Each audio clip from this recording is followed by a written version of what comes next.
Hi, and welcome to the show where we share the stories of the many who intersect with our healthcare system but are rarely heard from. My name is Kevin Poe, founder and editor of KevinMD. Rate and review the show at kevinmd.com/rate. Subscribe at kevinmd.com/follow. Today in the show, we have Stephanie Benjamin. She's an emergency physician, and her KevinMD article is titled Resident Adds Rorschach Reads to Radiology Reports. Stephanie, welcome to the show. Hi, Kevin. Thank you for having me. We'll get into your article in a little bit. First off, briefly share your story and journey to where you are today. So I'm a physician author. I am board certified in emergency medicine, and I am fellowship trained in EMS and disaster medicine based out of San Diego. I became interested in medicine when I was really young because my brother and one of my sisters actually died from a rare genetic disease called Canavan's. So I knew from a very young age that I wanted to be a doctor. And I specifically became interested in EMS because I'm from New York and I was in New York during the 9/11 attacks. On the writing side of things, I started keeping a journal when I was in first grade, and that is a practice that I have maintained till today.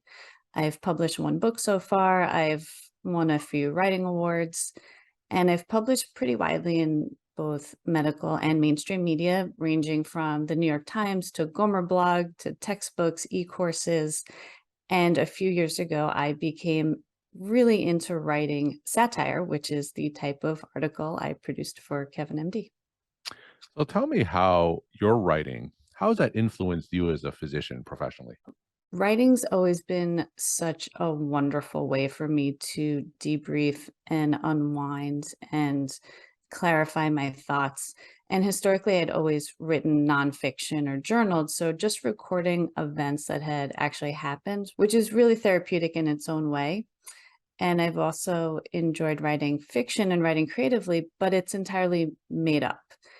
What I love about writing satire and what I've found to be really helpful in practice nowadays, especially since COVID, is satire is this intersection of it's creative writing, but it's based on true events. So what I can do is take an event that has bothered me or made me upset or angry or frustrated, whatever it is, I can deconstruct that event and really tease it apart, pinpoint the issue that really was bothering me, and then rebuild a new narrative around it. And it's become really therapeutic and really powerful to be able to take a negative event and turn it into something that's a little sarcastic or snarky or funny. And I've just really enjoyed doing that, so much so that I've written over 50 satires since I started writing.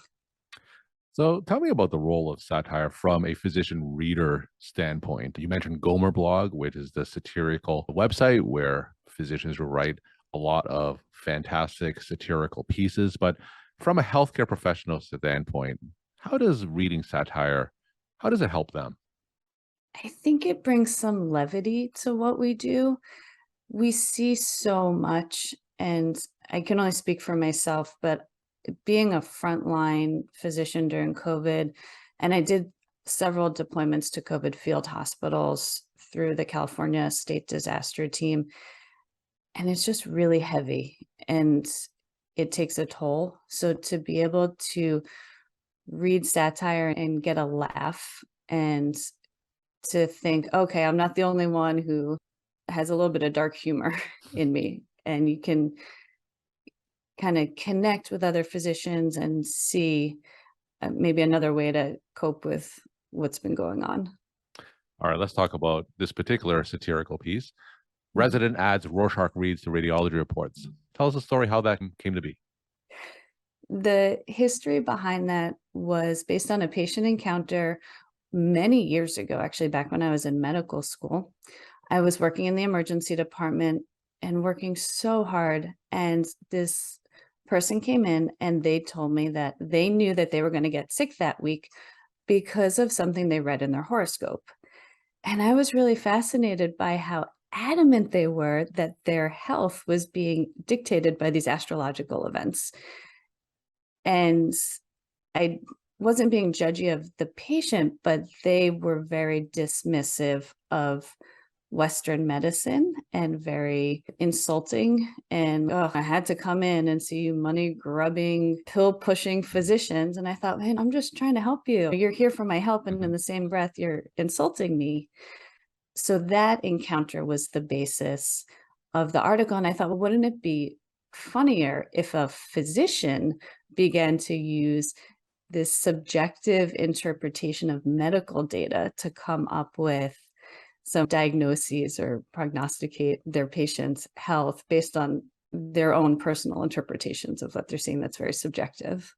Now, for those who didn't get a chance to read it, just talk a little about that story in the satire. So the radiology resident starts to look at the CT scans and MRI scans of his patients as if they're ink blot tests. So he looks at these images and he starts to read his own interpretation. So he looks and sees, oh, it looks like there's a dragon in this woman's Mhm. brain. Clearly, she's very fiery and at high risk for medical noncompliance. And he really just goes off on these kind of fantastical interpretations to come up with diagnoses for his patients. And some of them are interpreted as being correct. And the article explores a bit about how this actually applies to his patients. So you say you've written over 50 satirical pieces, I'm sure drawn from your observations and experiences. So take us into the writing process. So how do you write one of these satirical pieces? Take us through step by step. It can be a little daunting to be staring at a blank page, so I do have a structure that guides me. All of my satires take place in a fictional teaching hospital that I created called Hospital Woeisme, so that there's the same group of residents and medical students and attendings that are running around the hospital, and they're all standalone pieces, but the characters do interact with each other. So all of my satires have that structure. And then in terms of the contents, my job and the news provide endless source inspiration. But typically, the inspiration is going to be when I get home from a shift or if I've just seen something on the news and it's weighing on me for whatever reason. It's something that's made me upset. It's something that I keep mulling over, something that I really need to process. And I think, okay, how can I look at this? I can journal about it, or can I tease it apart and make it into something funny or more palatable? And can I put it in Hospital What Was Me and make it into something that I find acceptable? So it's like the Hospital Woeisme verse, right? So you have like a Yes.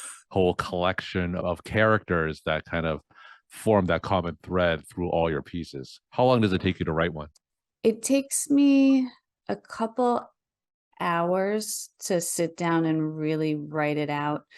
That being said, it takes me a couple hours to write a specific piece, but I do have a file that is just full of ideas and possible headlines for various satirical pieces.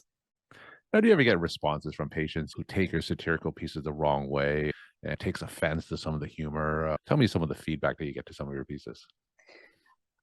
I think one of the other nice things about satire is when it's done right, it's so far removed from the actual event that no patient would ever know that they were the inspiration for that piece. Partially it's to protect the patient, partially it's just because I really want to reframe and rebuild the whole story.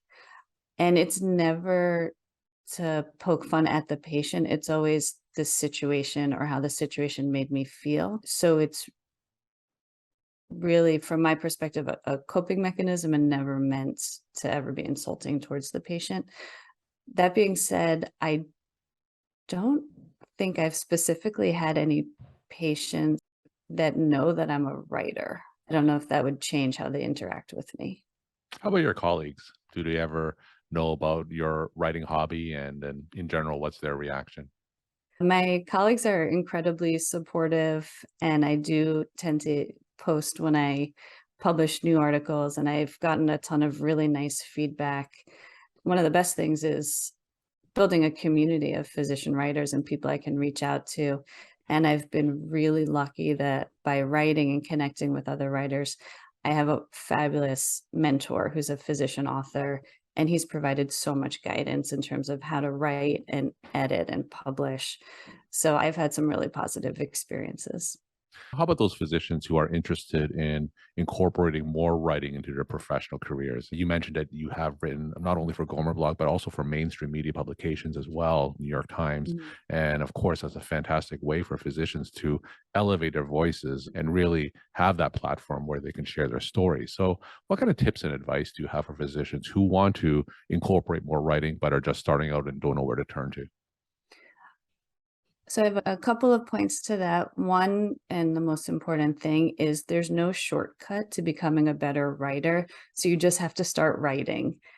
So you can't wait until, oh, when I'm a good enough writer, I'll start writing. You really just need to get going. And it can be a little daunting, which is why I like to have a structure and some guidelines when I write, but just getting started and jumping in. So writing a lot, reading a lot will also help improve one's writing, and having a really good mentor and someone to help guide you through that process of publication, because it can be pretty daunting when you're trying to get things published. And then the last two things would be having a thick skin, because more pieces will be rejected for publication than will be published. So just keep going, keep at it. And then the other piece, which I found out when I was doing my job search, is depending on where you work, if you produce writing, if you're publishing pieces, the company that you work for may feel that intellectual property is their own. So you really want to know what your contract says and make sure that whatever you're producing, that you're in charge of, and that your organization isn't going to claim ownership over the work that you produce. Now, at KevinMD, I get a lot of physician written pieces that come from public relations firms. So, what's the role of hiring some type of external firm to make that connection between you and whatever mainstream media publication? Is there a role for some type of external public relations firm to do that? There are a lot of different options for publishing. For me personally, I like to publish on my website and maintain all control over what I write. Involving professional publishers or someone who's going to help with publicity, it can be very helpful. Just know what you're getting into and know, cut are they going to take of the profits? Are they going to have the final say over the editing, over the title? Are they going to be dictating what content you're producing? So it can definitely be helpful, but just be wary that you might be giving up some of your independence over what you produce. And just to give a sense of the time commitment that you spend writing and being successful in publishing your pieces, in general, in a typical week, how much would you spend doing clinical medicine versus writing? So I work full time, so that is 40 hours a week. I'm a night shifter, and I write really whenever I can, because if I waited for an uninterrupted block of time, I would never get anything done. So I write first thing in the morning when I wake up, or at night when I wake up if I'm going into a shift. Usually that's journaling and just trying to clear my mind. I try, when I'm being really productive, to produce one satire a week, which I think it ended up being about once every other week, because I have about 50 for the last 2 years. And then really just taking the opportunity whenever I can. The new thing I started doing was dictating my writing so that I can be hands-free. So that's also provided a lot of opportunity for me to write when I'm doing other things, such as commuting to work. I can turn on my microphone and just talk out loud and record my thoughts on my way to work. And that provides a lot of extra time that I didn't even realize I had before to get my writing done. And for those physicians interested in learning more about writing or improving their writing, what kind of resources can you recommend? There are so many resources out there that are really wonderful. There are creative writing resources, journaling resources, and ones that are specific for physician authors. So there is the American Medical Writers Association. There are medical writing conferences that are out there. There are websites that some are free and some you pay to join, that post opportunities for freelance writers. And then there's always just old-fashioned job searches if you're looking for freelance jobs outside of mainstream medical positions. There's all sorts of writing contests and other opportunities that people can apply for. And usually you need to include some writing samples. So just having that ready and knowing what you want to write so that you can just keep an eye out for any opportunities that can arise. We were talking to Stephanie Benjamin. She's an emergency physician, and we're talking about her writing career and her Kevin MD article, Resident as Rorschach Reads the Radiology Reports. Stephanie, tell us about some take home messages that you want to leave with the Kevin MD audience. I would say writing is so incredibly powerful, whether it's writing satire or journaling. It gives you ownership over events that have happened in your life and allows you to reframe narratives. I would go so far as to say it decreases burnout. At least in my case, I think that's true. So I would recommend to all the listeners that they give writing a try and they might be surprised at the positive impact that it has on their life. Stephanie, thank you so much for sharing your story time and insight. And thanks again for being on the show. Thank you so much, Kevin.